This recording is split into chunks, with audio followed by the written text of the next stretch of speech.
Hello and welcome to Wisdom Wednesdays. I know you guys haven't seen me all week, and I promise you Monday and Tuesday videos, you should see them by tomorrow. We've just been extremely busy.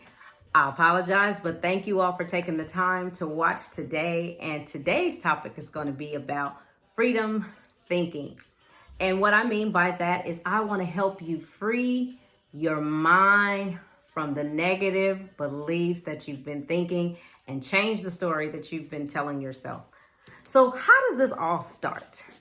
First off, we start off as babies, and as a baby, pretty much you're receiving probably more love than you could ever take in. Love is coming from everywhere, all different directions. Everyone wants to hold you, kiss you, hug you, the whole 9 yards, right? As you get older, the next phase comes. We go through the no stage, and where everybody's telling you, no, stop, no, stop. And before long, the funny thing is magically, as a child, you start saying, no, mine, stop. The same things that everyone was saying to you. What is that? That's called cause and effect. We start to learn that. Simple things like our behavior, right? As a child, if you do something good, your parents reward you. You do something bad, you get in trouble, right? That goes on, that follows with us. Once we get to school, same thing. You do good in class, the teacher rewards you. You do bad in class, the teacher reprimands you. You get a bad grade, this, that, and the other, whatever. Meanwhile, what we don't realize is within ourselves, we're now forming the cause and effect belief within ourselves. We're also forming, as we get older, what I like to say, the difference in our desires and deserve.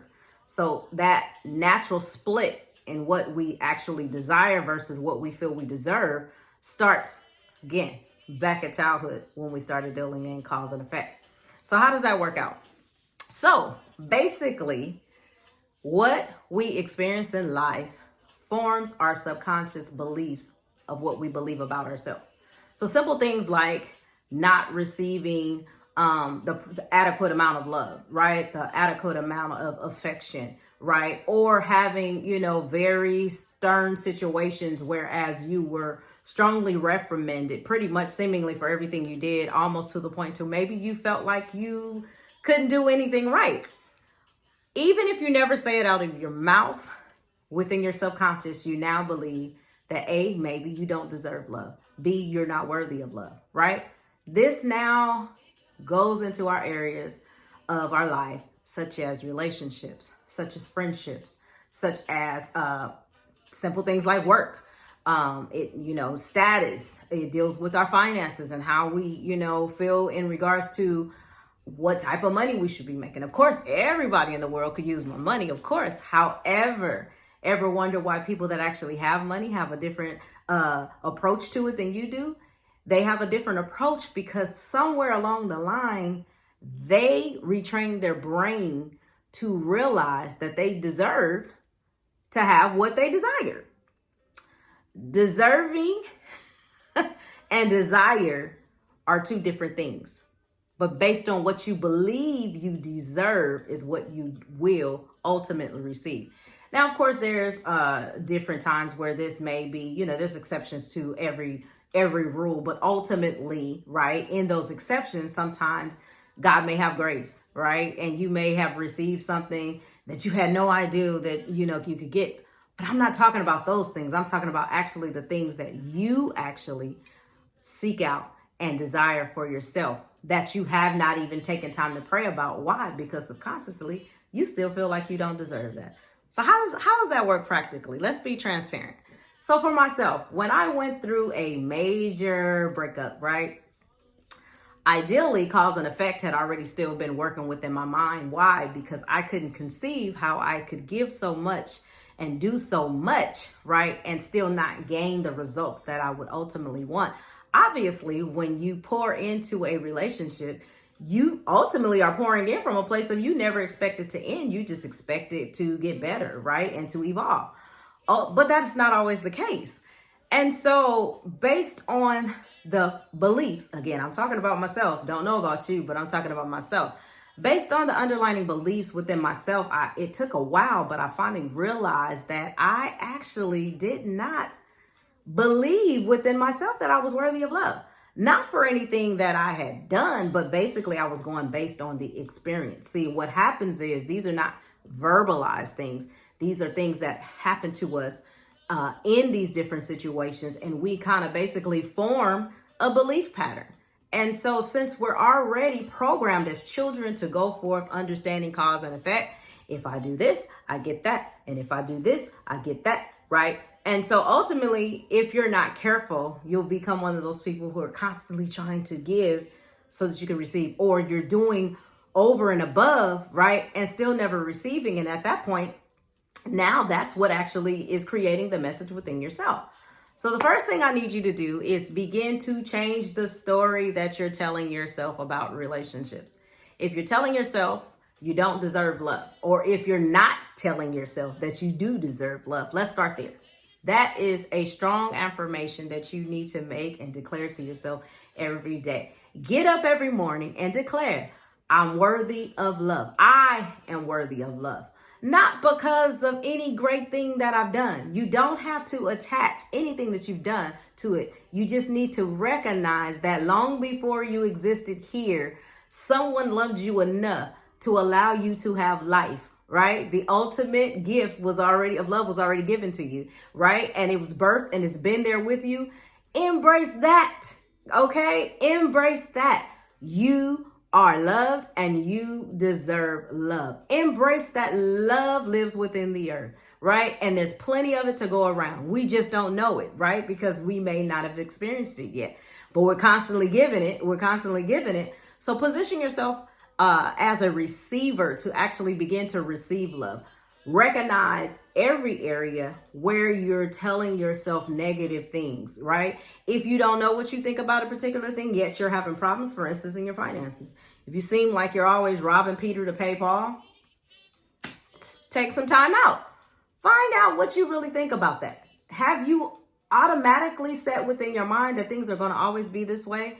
I'm going to always be struggling. I'm never going to make enough money, and yada, yada, yada. With your career, did you choose to be the lay member when you were qualified to be the executive, but because of the beliefs within your mind, right, you settle for the safer thing? How many times, ladies, do we do this, right, in relationships with guys? We knew that man. We knew that man couldn't handle all of what we were, right? Because on one hand, we do know the truth about ourselves. However, what did I tell you? The mind and the heart, right? The mind is the logic, which is what we think we know, or what the story we tell outside of ourselves. But the heart is actually what deals with what we're actually telling ourselves. And that's where our actions come from. That's how we make our choices, right? We're making our choices from the place of the heart and that false belief that we have going on. So I need you that's the first tip. Let's change the story that we're telling ourselves. Let's create a list of affirmations that we get up every morning and tell ourselves. But the second tip is the one that knocked it out the box for me. Okay. So again, being transparent. When I was considering what it would seem like, or what it would be like to actually be in a relationship with someone that actually loved me unconditionally and that actually would be there to protect, right, and support, and someone that I could reciprocate all of who I was, both spiritually and naturally, we could just physically bond.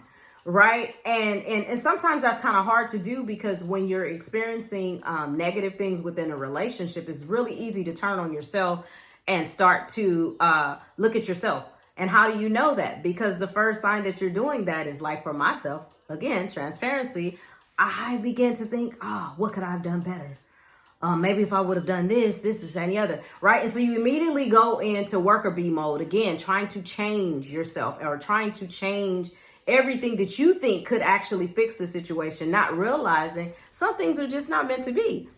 And if it's just not meant to be, it's just not meant to be. The reality is, when we choose from a place of here, again, and not aligned, these two are not aligned. So our logic is not aligned with what's really in our heart, and our belief that's going on between both of them is what? Negative. We got that negative underlining belief that's our attracting place. I need you to understand that. That underlining thing that you may not be talking about, that's actually your attraction center. So how do you change that attraction center? Affirmations, as I told you, but number two, like I said, is a game changer. What I started to do was journal. And in my journal, what I wrote down was what exactly I desired. Not just what I desired, but detail.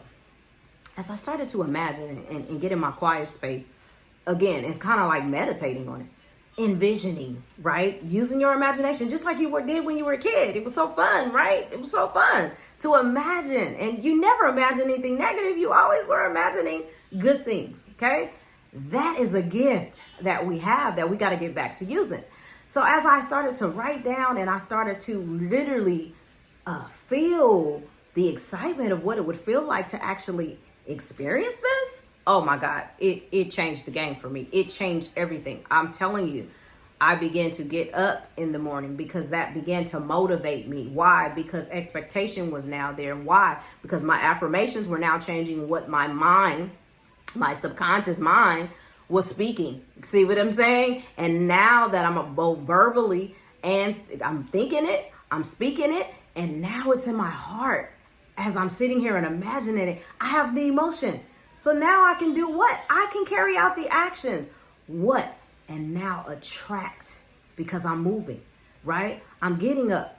I'm looking the way that I expect, to look. I'm not waiting for Mr. Right to show up in my life to say, oh, let me comb my hair today, or let me take care of my stuff today. Same with guys, you know what I'm saying? You're not walking around with your head up, because you're waiting for, Mrs. Right to come into your life. You're doing that because now I deserve the best.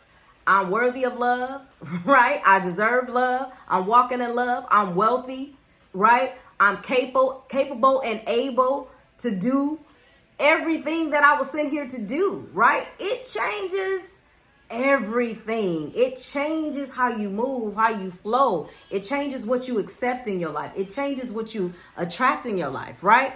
So remember, since we win from within, again, this always goes back to us doing the inner work. The inner work. So let's stop being children, right? And staying stuck and cause and effect, and understand in our adulting life, we have to get to the place to where we now change that and understand we can actually control our own cause and effect, and we can go from the things that we desire, right? And align our desire and get rid of that whole I deserve, because we don't have to attach what we deserve to our past experiences or our past mistakes. It's about, hey, I desire this. This is what I really want. And that's really the life that we should be living. It says, seek him first and he'll give you the desires of your heart. Trust and believe those desires have already been properly put into place. What happens is we lose our belief and joy in regards to those desires because we're chasing and we're living again based on those beliefs. So I hope this helps someone today. And again, look forward to some up and coming things, because we're going to try to become more interactive, and shoot us some stories. Let us know after you start trying some of these tips and some of these principles. Let us know what's happening. Are you attracting new love into your life? Are you attracting a new job? Did you get a new job, right? Did you open your own business, right? Is your relationship better? Is your relationship with your kids better? Did somebody receive healing because of you changing your beliefs? I hope so. I believe so. And I look forward to seeing you next time. Until then, remember, we win from within. And I love you, and see you next time. Bye-bye.